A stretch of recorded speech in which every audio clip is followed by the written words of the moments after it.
And today we're going to go over the Kriya procedures that you learn during initiation. These are good procedures to practice, and it is good to learn from someone who's been practicing them for a while. It is good to be initiated. However, that's not always easy, and that's not always it's not always possible due to traveling, distance, finding the right teacher, and so on. So what I'd like to recommend doing is, if you find a person that you resonate with that teaches Kriya Yoga and you can benefit from their guidance, great. Get initiated by them, practice what they teach you, and move forward. If you're having difficulty in that regard, we have to remember that God, the divine infinite consciousness, our very self, is everywhere and everything. So with these techniques we're going to go over, I would simply say, just ask that they be empowered from the divinity that is all around within you. So that very self that you are, that is everything. When you practice it, commit yourself to the practice and ask that infinite consciousness initiate you. Make it happen. And what you'll find is, with practice, with dedication, with sincerity, maybe you'll get very good at these practices. Maybe you'll even get better at them than people who get involved in organizations, because you're practicing them at home by yourself and you're not making it a big deal, and it's all about the development of consciousness rather than being a part of something, some external situation or some external relationship or circumstance. So just try it. But whatever it is for you, that's what you need to do. If you need a teacher, if you need an organization, that's wonderful. Go find the one that resonates with you. Don't get caught up in picking at or finding problems or finding faults with the different organizations. We don't need to do that. Just find your way, commit yourself to that way, and give yourself fully to it. So anyway, with these practices, when you are first beginning a Kriya session using these advanced techniques, you want to use a life force arousal technique. And the way you do that is you bring your awareness down to your root chakra, the base chakra, and you just gently tighten the bottom of your pelvis, so the space between your legs. Just gently tighten it. And then you inhale. And as you inhale, just like with the Sushumna breathing, you imagine that you are pulling a cool electrical current up from the first chakra to the second chakra to the third chakra. And we feel the third chakra as opposite the navel, so just behind the belly button. You inhale, you pull that current up through the first three chakras. And once it's there, you hold your breath, you put your chin down, constricting the throat, chin down, constricting the throat, holding the breath just for an instant, and then exhaling and allowing that current to descend back down through the third, second, and first chakra. So the procedure goes like this. Sitting up straight, attention turned within, gently tighten, constrict the area of the root chakra, the space between the legs, the bottom of the spine, just gently tighten it. Inhale, pull that current up through the first, second, and third chakra. Hold the breath, feeling the current, the energy at the third chakra. Lower the throat. This is the throat lock, constricting the throat. Hold the breath just for an instant. Exhale and let it flow back down. Okay, so this is the basic procedure. And you want to do this 3 to 4 times. This is enlivening the lower chakras. Now, when you are doing this, the breath, you need to breathe in a certain way, at least in the beginning. And the way you do that is you just gently constrict your throat. And as you inhale, you breathe in through your mouth. You'll make a sound. It'll sound something like this.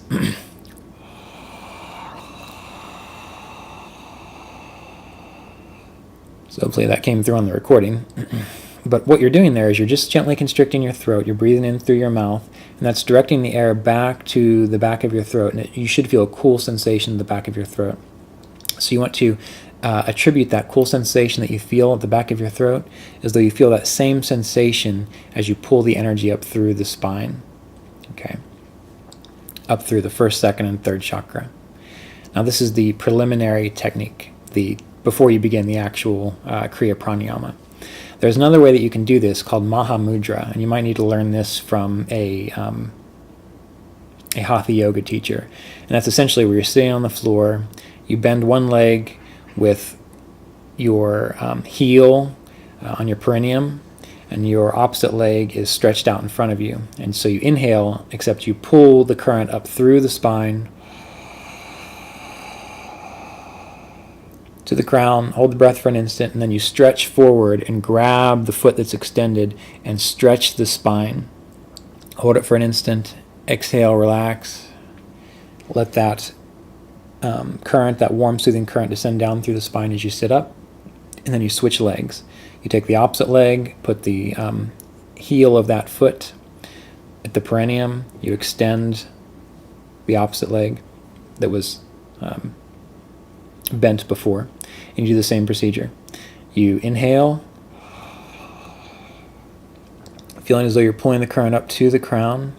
You're going to hold the breath, reach forward, grab the foot, and pull the spine to gently stretch it. You're not hurting yourself, just gently stretching it. And exhaling, relaxing, sitting up straight, letting the current flow down. And then the final time, you extend both legs, so both legs are out in front of you. You inhale, pull the current all the way up through the spine to the crown. Once it's up there, you hold the breath, you grab the feet again, and then you pull yourself forward, stretching the spine. This is a Maha Mudra technique.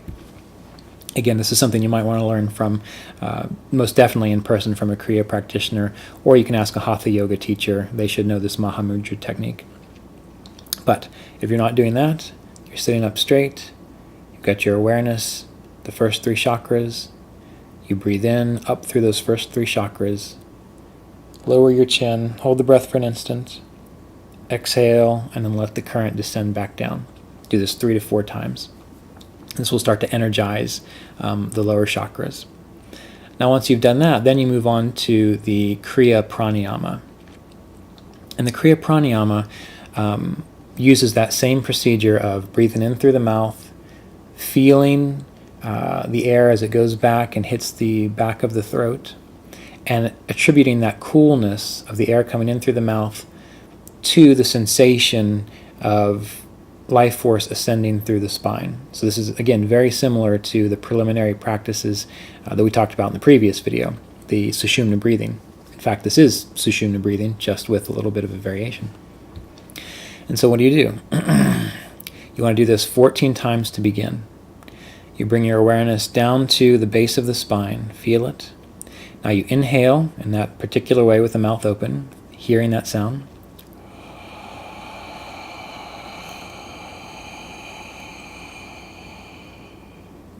And I like to feel this coming up to the spiritual eye center, and hold it just for an instant.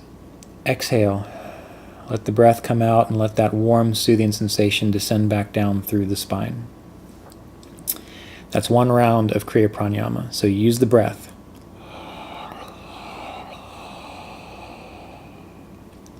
Feeling the cool energy ascending up through the spine, and I like to bring it to the spiritual eye center, feeling the spiritual eye center.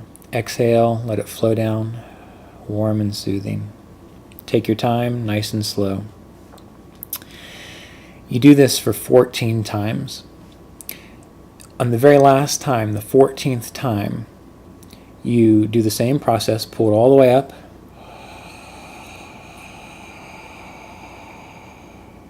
Bring your awareness to the crown now. So on the last time, you bring it all the way up to the crown. Feel the crown.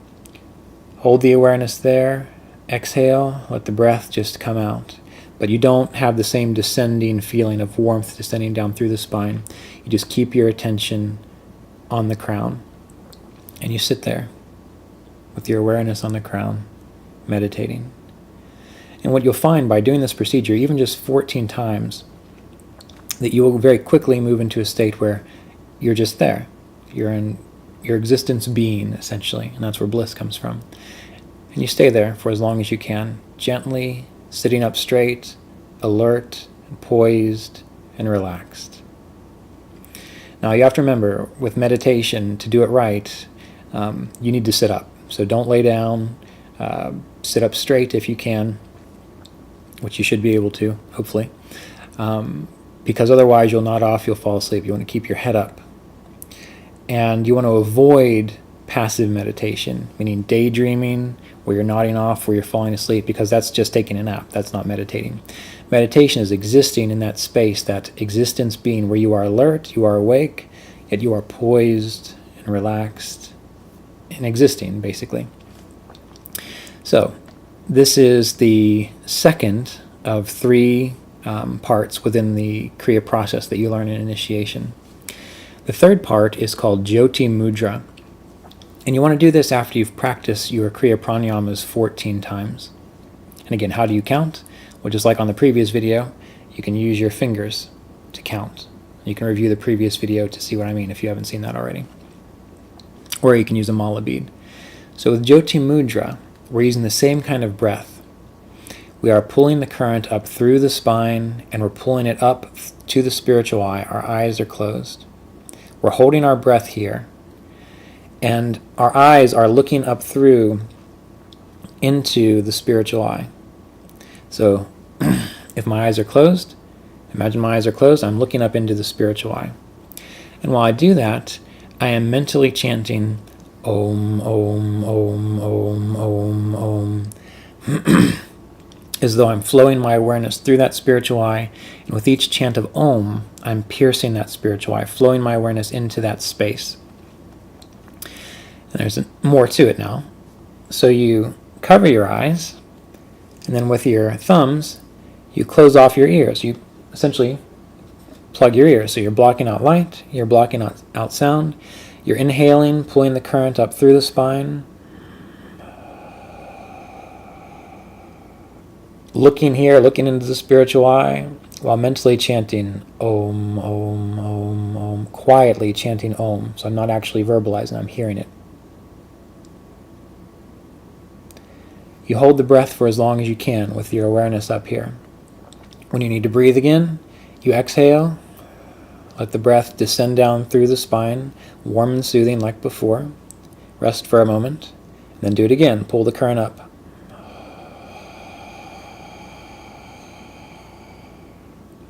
Hold the awareness here, looking off into the spiritual eye, the darkness of your closed eyelids, mentally chanting Om, Om, Om, quietly, feeling as though you're flowing through that space. Hold the breath for as long as you can comfortably, then exhale. Let the warm, soothing current descend down through the spine. And you do this 3 to 4 times, taking it easy, taking it slow. At the final time, you pull your awareness up through the spine again. You bring your attention to the spiritual eye. You hold your awareness to the spiritual eye. You continue to chant Om through the spiritual eye, but then you disregard the breath. You let the breath go while holding your awareness here, covering your eyes, covering your ears, so no sounds are getting in. And you sit there for as long as you can, mentally chanting Om. And then eventually your arms might need to relax, so you just put them down. You're still sitting with your awareness at the spiritual eye, mentally chanting Om, until eventually you disregard that, and you're just sitting again with your awareness at the spiritual eye. Now you do this for the duration of your practice. This should take a little bit longer, so I would set aside at least 30 minutes to go through this whole routine, making sure that you have plenty of gaps in between the techniques so that you can sit in the silence as best you can. As you get better at this, as it becomes more natural for you, eventually you will start to see a radiant light within the spiritual eye, and you need to be relaxed when that occurs, otherwise it'll go away. So looking into the spiritual eye, acknowledging the inner light, seeing it, flowing your awareness into it as it arises, while remaining relaxed yet alert. And eventually you might also hear sounds within the ears, the Om vibration. And again, this is talked about in the book. And that's a very, very powerful meditation technique, just listening to the Om vibration. But for now, let's just focus on these 3 techniques. So you've been practicing what we've talked about in the previous video, the alternate nostril breathing, the Sushumna breathing, for a good 6 months to a year. You're comfortable with it. When you're ready, you either found a teacher or found an organization to get initiated into Kriya practices, which more than likely they will be very similar to what you learned here. This is exactly how I learned it from my teacher and how he learned it from Paramahansa Yogananda. Or You use these techniques on your own. But again, give it a good 6 months to a year with the previous techniques. And you are letting the process be empowered by your own sincerity and the own fact that the divine infinite consciousness is everywhere and within everything, and that you are guided from within. And you keep this quiet, you keep this secret, you don't talk about it with others. Why? Because you waste the energy, you waste the practice. This isn't about you and anyone else. This is about you clarifying your consciousness. This is something that you do every day, sometimes twice a day. Just like you don't go to the gym and talk all day long about how wonderful your experience at the gym was. You just let it permeate your life. You let it be beneficial to your life. So keeping it private is very important. You study materials that are inspiring. The Yoga Sutras, Bhagavad Gita, get good commentaries on those. And you contemplate always, what is it that the author is trying to get at? What is it that these sutras are really about? And you apply them within your life. So putting all these things together, living a good life, reducing distractions, practicing these techniques, contemplating what philosophically is taught in these spiritual texts, and surrendering to the process, letting this divine consciousness yourself manifest easily, realizing what you are easily and effortlessly, trusting the process. And you'll go very far.